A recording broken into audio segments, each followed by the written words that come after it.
ॐ अज्ञानतिमिरान्धस्य ज्ञानाञ्जनशलाकया चक्षुरुन्मिलितं येन तस्मै श्रीगुरवे नमः। वाञ्छाकल्पतरुभ्यश्च कृपा सिन्धुभ्येव च पतितानां पावनेभ्यो वैष्णवेभ्यो नमो नमः।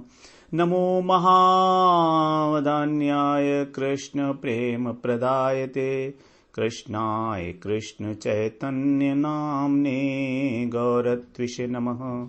हे कृष्ण करुणा सिंधो दीनबंधो जगत्पते गोपेश गोपिका कांत राधा कांत नमोस्तुते। तप्त कांचन गौरांगी राधे वृंदावनेश्वरी वृषभानुसुते देवी प्रणमामि हरिप्रिये। वृन्दायै तुलसीदेव्यै प्रियायै केशवस्य च कृष्णभक्तिप्रदे देवी सत्यवत्यै नमो नमः। श्रीकृष्ण चैतन्य प्रभो नित्यानन्द श्री अद्वैत गदाधर शिवसदि गौरभक्तवृंद। हरे कृष्णा कृष्णा कृष्णा हरे हरे, हरे राम राम राम हरे हरे। हरे कृष्णा। सर्वप्रथम मैं अपने गुरुपाद पद्म ओम विष्णुपाद अष्टोत्तर शत श्री श्रीमद् भक्तिवेदांत माधव गोस्वामी महाराज के चरण कमलों में अनंत कोटि दंडवत प्रणाम ज्ञापन करता हूँ। हम लोग श्रीमद् भगवद गीता के 10वें अध्याय का श्रवण कर रहे हैं, जिसका नाम है विभूति योग। तो अब 10वें अध्याय में हमारा आज से तृतीय प्रकरण आरंभ होगा, 19वें श्लोक से और 40वें श्लोक तक। इसमें भगवान अपनी विभूतियां बताएंगे कि भगवान की कितनी प्रकार की विभूतियां हैं, कौन कौन सी विभूतियां हैं। तो ये इसको हम बोलते हैं विभूति प्रकरण, तीसरे प्रकरण को।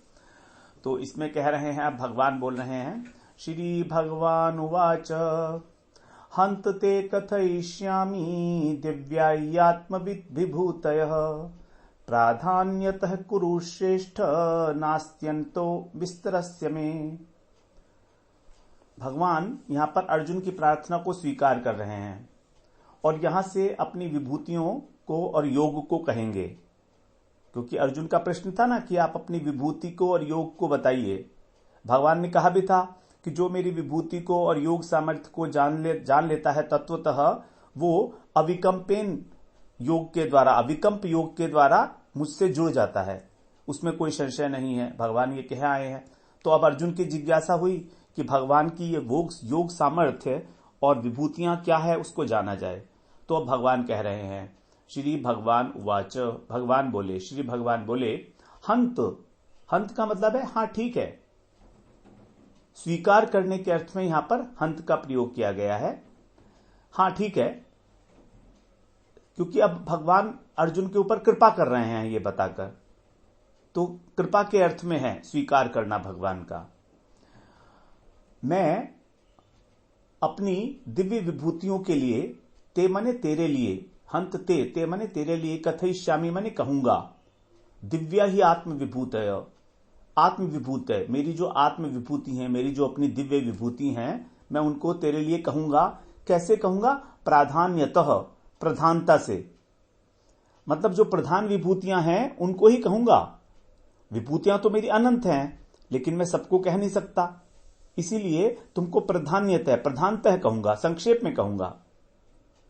क्योंकि हे कुरुश्रेष्ठ, ही माने क्योंकि हे कुरुश्रेष्ठ, कुरुश्रेष्ठ माने अर्जुन, कुरुवंशों में श्रेष्ठ, मैं माने मेरी विभूतियों के, विस्तरस्य माने विस्तार का, न अंतो, अंत नहीं है, मेरी विभूतियों के विस्तार का अंत ही नहीं है। तो फिर जो प्रधान विभूतियां हैं, संक्षेप में मैं उनको तुम्हें बताता हूं, कहता हूं। तो यहां पर अर्जुन को कहा गया कुरुश्रेष्ठ, अर्थात कुरुवंशियों में श्रेष्ठ अर्जुन, तुम श्रेष्ठ हो इसलिए तुमसे कह रहा हूं, और तुम सखा भी हो, भक्त भी हो, जिज्ञासु भी हो।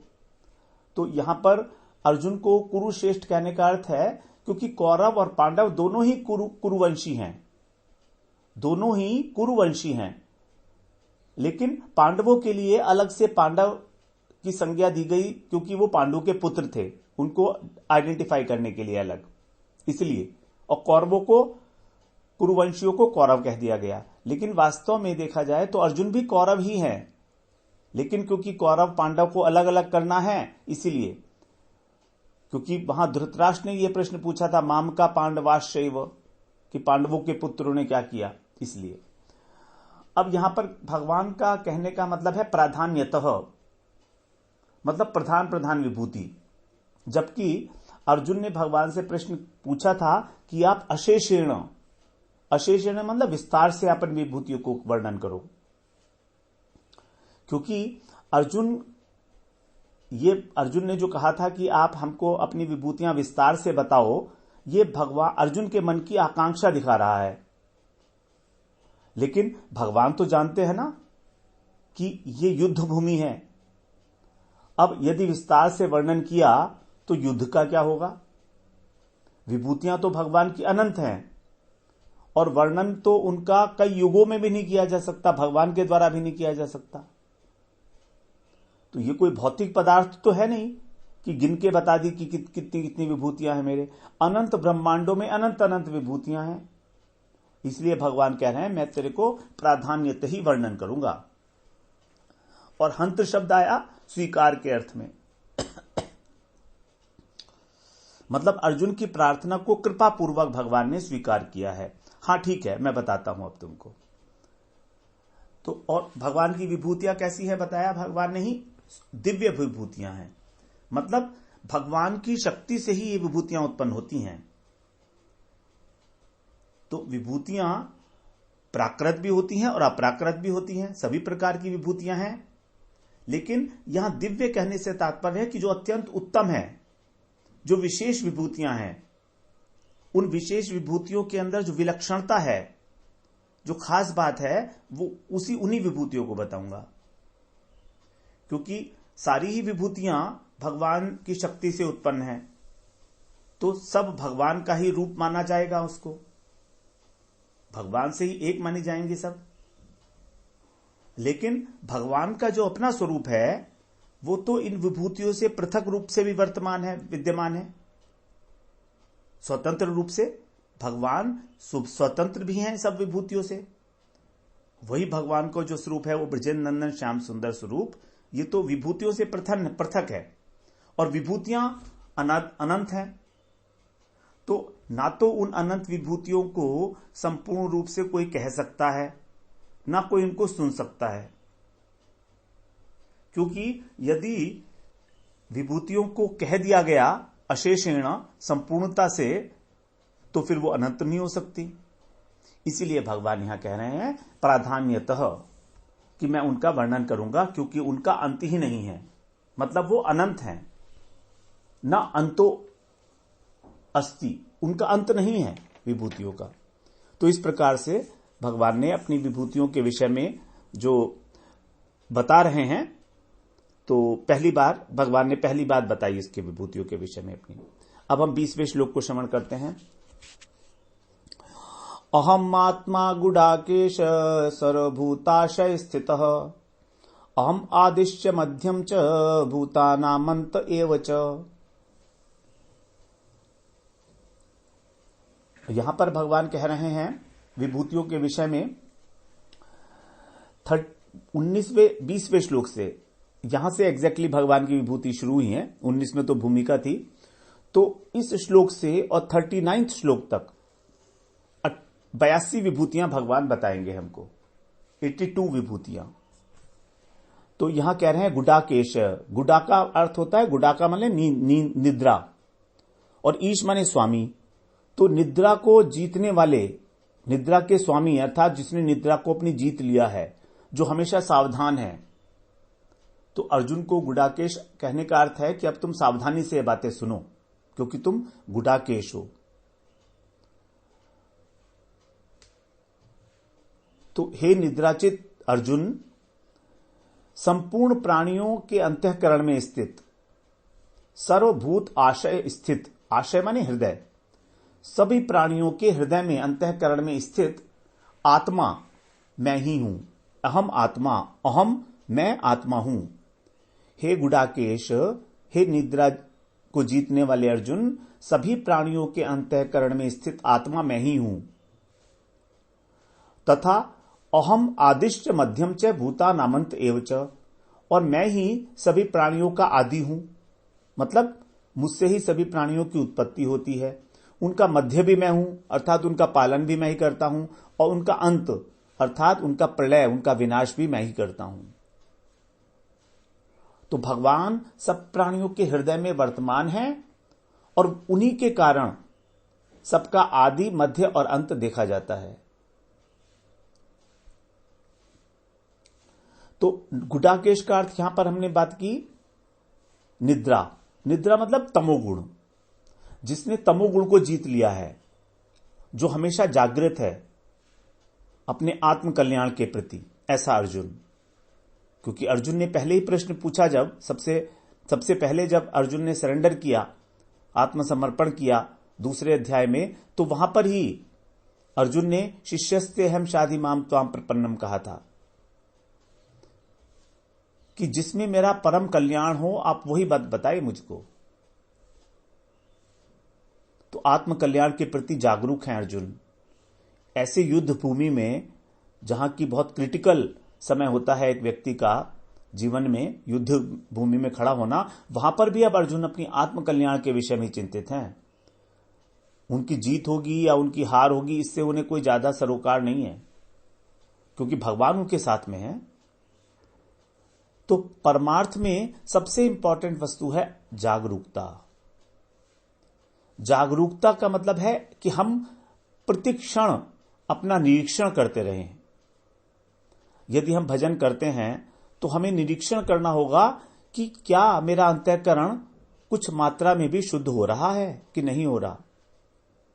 क्या काम, क्रोध, लोभ, मोह, मद, मत्सर इत्यादि जो दुर्गुण हैं, जो मेरे शत्रु हैं, क्या मैं इनके ऊपर विजय प्राप्त हो रही है मेरी कि नहीं हो रही?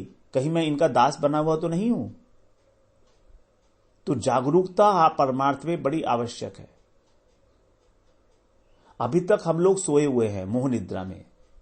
हमें पता ही नहीं है कि हम कामी हैं, हम क्रोधी हैं, हम लोभी हैं। हमें पता ही नहीं है। We are blissfully ignorant about all those things. We think that whatever we are right. ऐसा हम सोचते हैं कि मुझे गुस्सा आता है तो वो भी ठीक है, मुझे लोभ है तो वो भी ठीक है, मुझे मोह हो रहा है तो वो भी ठीक है, क्योंकि मुझे हो रहा है ना। तो जो होना चाहिए वो हो रहा है। अब गुस्सा कहते हैं, जो क्रोध करते हैं वो लोग कहते हैं क्रोध किसको नहीं आता है भाई, सबको ही आता है तो मुझे भी आना चाहिए। लोभ किसे नहीं होता है, सबको होता है तो मुझे भी होना चाहिए। यही है मोह निद्रा, तमोगुण। जब तक हम जागेंगे नहीं, हमारा कुछ समझ में नहीं आएगा। हमारे कुछ समझ ही नहीं आएगा कि हम कहां हैं। इसीलिए कहा गया उत्तिष्ठ जागृत प्राप्य वरान निबोधत क्षुरस्य धारा निशिता दुरत्या दुर्गम पथस्तत् कवयो वदंती। उत्तिष्ठ जागृत प्राप्य वरान निबोधत, उठो और जागो। साधारण रूप से हम लोग पहले उठते हैं और फिर जागते हैं। हम सोए हुए अगर हैं तो हम पहले उठते हैं और फिर पहले हम जागते हैं और फिर उठते हैं बिस्तर से। लेकिन यहां पर उल्टा कह रहे हैं, उत्तिष्ठ जागृत, पहले उठो। जब हमने गुरु की शरणागति ली तो हम उठ तो गए, लेकिन अभी जागृत नहीं हुए। जब तक हमने तत्व ज्ञान प्राप्त नहीं किया तब तक हमें जागृति नहीं आएगी। तो उत्तिष्ठ जागृत प्राप्य वरान निबोधत, जो सब सर्वश्रेष्ठ वस्तु है, वरान मतलब सब सर्वश्रेष्ठ वस्तु जो है उसको प्राप्त करने के लिए जिज्ञासा करो। निबोधत, उसके लिए चेष्टा करो, निबोध करो उसको, जो प्राप्त करने योग्य वस्तु है। प्राप्य वरान क्षुरस्य दारा निशिता दुरत्यया। और ये जो संसार है ये कैसा है? छुरे की धार की समान। क्षुरस्य धारा, निशिता बहुत तेज धार, तीक्ष्ण धार वाला है। दुरत्यया अत्यंत दुखदायक है, इसको पार नहीं किया जा सकता। भगवान ने अपनी माया को भी दुरत्यया बताया था। देवी येषा गुणमयी मम माया दुरत्यया। दुर्गम पथस्तत् कवियो वदंती। जो विद्वान लोग हैं उन्होंने कहा है कि ये पथ, ये रास्ता इतना आसान नहीं है, दुर्गम है रास्ता, कठिन है इस पर चलना, आसान नहीं है इतना जितना हम सोचते हैं, ऐसा विद्वान लोगों का कहना है। इसलिए भगवान ने अर्जुन को संबोधन किया गुडाकेश, कि अब तुम जागो और ध्यानपूर्वक मेरे वचनों का श्रवण करो। तो हम लोग भी उसी प्रकार से अब अपनी तंद्रा को त्याग के, तमोगुण को त्याग के भगवान की बात श्रवण करते हैं। अहम आत्मा, मैं आत्मा हूं। अर्जुन ने पूछा था ना कि आप कहां कहां आपका चिंतन करूं, तो भगवान सबसे पहले कहते हैं कि तुम्हें कहीं भटकने की जरूरत नहीं है। कहां कहां जाओगे तुम? मैं तो सभी प्राणियों के अंतःकरण में बैठा हूं और तुम्हारे अंतःकरण में भी बैठा हूं, इसलिए तो ढूंढने मत जाओ। ईश्वर है सर्वभूतानां हृदयेषु अर्जुन तिष्ठति। यदि कोई चीज हमारी घर में है और घर में ही खो जाए, तो क्या हम उस वस्तु को खोजने के लिए घर से बाहर जाएंगे? ऐसा तो नहीं होता है। घर में ही वस्तु थी, घर में खो गई है, मिसप्लेस हो गई है, तो उसको अपने घर में ही खोजेंगे हम लोग। और हम लोग उस वस्तु को बाहर खोज रहे हैं। हमारी जो आनंद की खोज है वो अपने घर में नहीं है, अपने घर से बाहर है। यही हमसे भूल हो रही है। जबकि भगवान का सच्चित आनंद स्वरूप परम रसमय रसो वही सह, वो हमारे हृदय के अंदर ही विराजमान है। लेकिन हम जानते नहीं है उसका एड्रेस, हम जानते नहीं है कि उसे कैसे प्राप्त करें। वही है सर्वश्रेष्ठ वस्तु, प्राप्य वरान निबोधत। अंदर ही बैठे हैं भगवान। तो भगवान के चिंतन का प्रथम स्थान है हमारी आत्मा, क्योंकि आत्मा उन्हीं का अंश है। इसीलिए भगवान ने कहा मैं तुम्हारी आत्मा ही हूं। वास्तव में हमारी आत्मा कोई भगवान से अलग नहीं है। इसीलिए भगवान कह रहे हैं अहम आत्मा गुडाकेश सर्वभूताशय स्थित। आशय का मतलब है आ सर्वशः, प्रति निर्वृत्य शयनम यत्र, यानी कि जहां से हम लौटकर, चारों तरफ से लौटकर जहां आकर हम शयन करते हैं। जैसे हम अपनी इंद्रियों के माध्यम से पूरे संसार में भ्रमण करते हैं। आंखें रूप के अंदर जाती हैं, कान हमारे शब्द के लिए लालायित रहते हैं, जीवा रस के लिए लालायित रहती है। तो जहां से निकलकर बाहर जा रहे हैं वहीं से वापस लौटना है। निर्वृत्य, निवृत्य, बैक टू गॉड हेड, क्योंकि वही है भगवान जहां से निकलकर गए थे हम। सभी प्राणियों के हृदय में जो अंतर्यामी परमात्मा है, क्षीरोदकशायी विष्णु, वही है भगवान, सर्वभूताशय स्थित। सबके अंतःकरण में, आशय माने अंतःकरण। तो हमारी स्थिति कहां होती है? अपने अंतःकरण में, अपने मन, बुद्धि, अहंकार और चित्त में। वही है भगवान। आत्मा रूप से भगवान ही हमारे हृदय के अंदर स्थित हैं और हम उनको ढूंढने के लिए बाहर भागते हैं। यही हमारी भूल है। वास्तव में ढूंढना भी नहीं है, वास्तव में तो उन्हें पहचानना है। और पहचानने के लिए हमें उनका ज्ञान होना चाहिए। वही हम लोग यहां पर श्रीमद् भगवद गीता में अध्ययन कर रहे हैं। अहम आदिश्च मध्यम च, सभी प्राणियों का आदि, मध्य और अंत मैं ही हूं। मतलब उत्पत्ति, स्थिति और विनाश मुझसे ही होता है। अतः भगवान से पृथक ना तो कोई जीव है और ना कोई जगत है। ये जीव, जितने भी प्राणी मात्र ही भगवान का ही एक्सटेंशन है।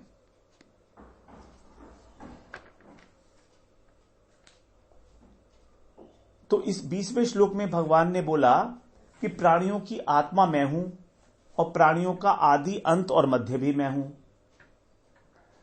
अब यहां पर ही 10वें अध्याय में 32वें श्लोक में भगवान कहेंगे कि सृष्टि का आदि मध्य और अंत मैं हूं, और 39वें श्लोक में कहेंगे भगवान कि प्राणियों का बीज मैं हूं, मतलब मेरे बिना कोई चर अचर प्राणी नहीं हो सकता।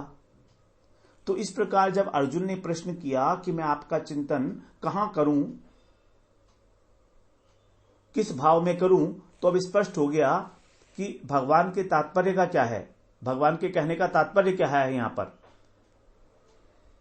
विभूति बताते हुए भगवान ने पहले तो बताया प्राणियों की आत्मा, उनका आदि अंत और मध्य, फिर सृष्टि का आदि मध्य और अंत, उसके बाद सभी प्राणियों का बीज अर्थात आदि। तो भगवान के कहने का तात्पर्य है कि हमारी दृष्टि जब प्राणियों के ऊपर जाए, चर अचर, तो हम सोचें कि इनके अंदर परमात्मा ही है, भगवान ही है जो मेरे अंदर है। जैसे मेरे अंदर है ऐसे ही उतने उनके अंदर है, बिल्कुल उतना ही बड़ा है। ये नहीं कि उनके अंदर बहुत बड़ा परमात्मा होगा। हाथी बड़ा होता है, चींटी छोटी होती है, तो क्या हाथी के अंदर बड़ा परमात्मा होगा और चींटी के अंदर छोटा होगा? ऐसा तो नहीं होता। तो पहली बात भगवान का तात्पर्य है कि दृष्टि यदि प्राणियों पर जाए तो हमारे विचार में, हमारे मन में स्थूल शरीर नहीं होना चाहिए, बल्कि भगवान की ही स्फूर्ति होनी चाहिए। जहां जहां दृष्टि जाए वहां वहां स्थूल शरीर ना देखें हम प्राणियों का, बल्कि उनका अंतःकरण की ओर हमारी दृष्टि हो। दूसरी बात, यदि हमारे संसार की ओर दृष्टि जाए, संसार के अंदर कितनी सुंदर सुंदर वस्तुएं हैं, यदि उनकी ओर दृष्टि जाए तो भी हमारा जो ध्यान है वो उन वस्तुओं के अंदर जो विशेषता है उसके ऊपर जाए, और वो विशेषता भगवान की दी हुई है। विशेषता भगवान की दी हुई है। तो यदि हम आकाश की ओर देखते हैं तो हम देखें कि आकाश के अंदर मेरे भगवान की छवि है, वही है सब कुछ। तो इस प्रकार से जहां जहां दृष्टि जाए वहां वहां हमें भगवत दर्शन हो, उसकी स्फूर्ति हो। और दृष्टि यदि प्राणियों के उद्गम स्थान पर जाए तो भी भगवान है, कह रहे हैं मैं बीज भी मैं ही हूं, मूल कारण भी मैं ही हूं। तो सदा सर्वदा और सर्वत्र, दो बातें, सदा सर्वदा और सर्वत्र, प्रत्येक काल में और प्रत्येक स्थान पर भगवत दर्शन करें।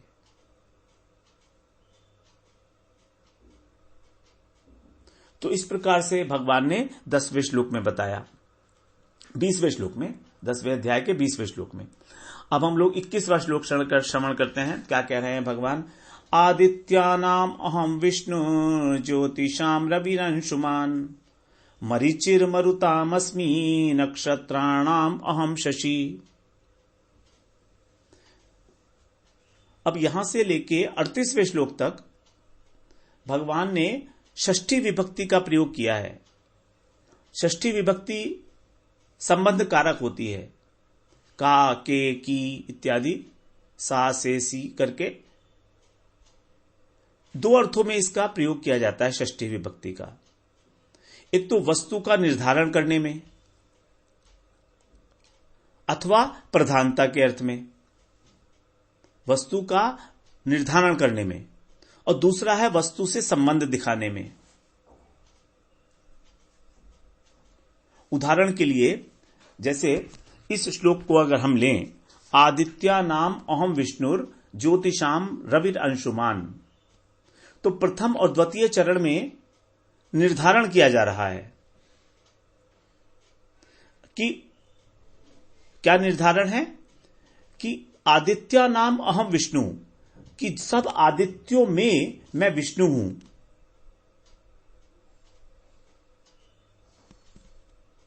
आदित्य के पुत्रों में विष्णु मैं हूं, और ज्योतिषाम रवि अंशुमान, और जो प्रकाशमान वस्तु हैं उसमें मैं किरणों वाला सूर्य हूं।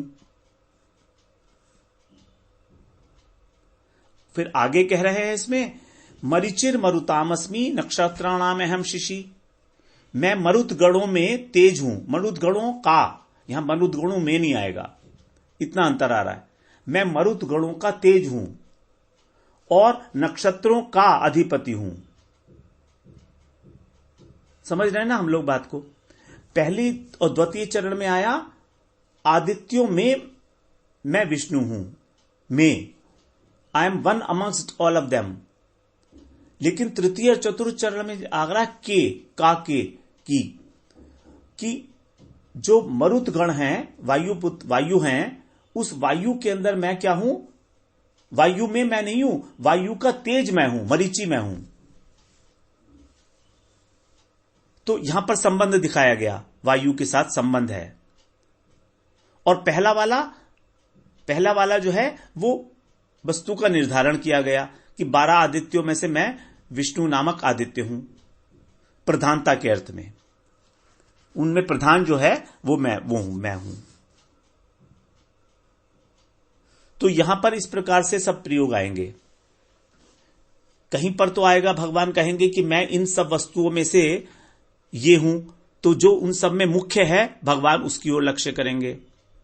और कभी ये कहेंगे भगवान कि मैं इन सब का ऐसा हूं, जैसे वायु का मैं क्या हूं? मरीचि हूं। और नक्षत्राणाम अहम शशि, और नक्षत्रों का अधिपति अर्थात चंद्रमा हूं। मैं नक्षत्र नहीं हूं, नक्षत्रों का अधिपति हूं। तो यहां पर संबंध दिखाया जा रहा है वस्तु के साथ। तो दो प्रकार से हम लोग इन श्लोकों को श्रवण करेंगे आगे। तो यहां पर कहा कि मैं अदिति के पुत्रों में, आदित्या नाम, जो अदिति हैं, कश्यप जी की पत्नी हैं, उनके पुत्रों के अंदर मैं क्या हूं? विष्णु अर्थात वामन भगवान हूं। विष्णु का अवतार है वामन भगवान, तो मैं वामन भगवान हूं। वामन भगवान ने अदिति के पुत्र के रूप में प्रकट हुए थे भगवान। और प्रकाशमान वस्तुओं में ज्योतिषाम का मतलब प्रकाशमान वस्तु, उसके अंदर मैं क्या हूं? रवि अंशुमान। अंशुमान माने किरण, तो किरणों वाला सूर्य, रवि माने सूर्य, किरणों वाला सूर्य मैं हूं। मरीचि मरुताम अस्मि। मरुताम माने मरुदगण। तो मरुदगणों के अंदर जो मरीचि है, मरीचि का मतलब होता है तेज, स्प्लेंडर, तो वो मैं हूं। और नक्षत्राणाम अहम शशि, नक्षत्रों का अधिपति चंद्रमा हूं। तो यहां पर जो वामन है ये अदिति के पुत्रों में से ही एक है, ये निर्धारण हुआ प्रधानता को ध्यान में रखते हुए। और 49 मरुदगण हैं 49, तो उनमें से भगवान कोई भी नहीं है, बल्कि भगवान उनका जो तेज है,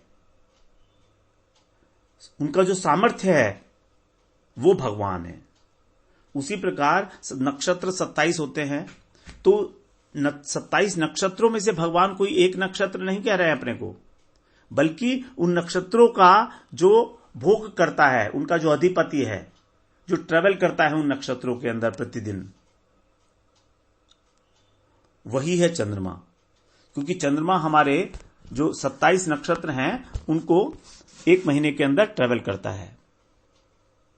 तो संबंध दिखाया जा रहा है यहां पर नक्षत्रों का चंद्रमा से और तेज का मरुदगणों से। इस प्रकार से हमें ये आगे हम समझते हुए चलेंगे। इसको हम षष्ठी विभक्ति दो प्रकार से निर्धारित की गई, एक तो प्रधानता के अर्थ से और दूसरा संबंध के अर्थ से। तो जहां पर जिस प्रकार भगवान ने कहा है हम लोग उसी प्रकार से उसको श्रवण करेंगे। वांछा कल्पतरुभ्यश्च कृपा सिंधुभ्यैव च पतितानां पावनेभ्यो वैष्णवेभ्यो नमो नमः।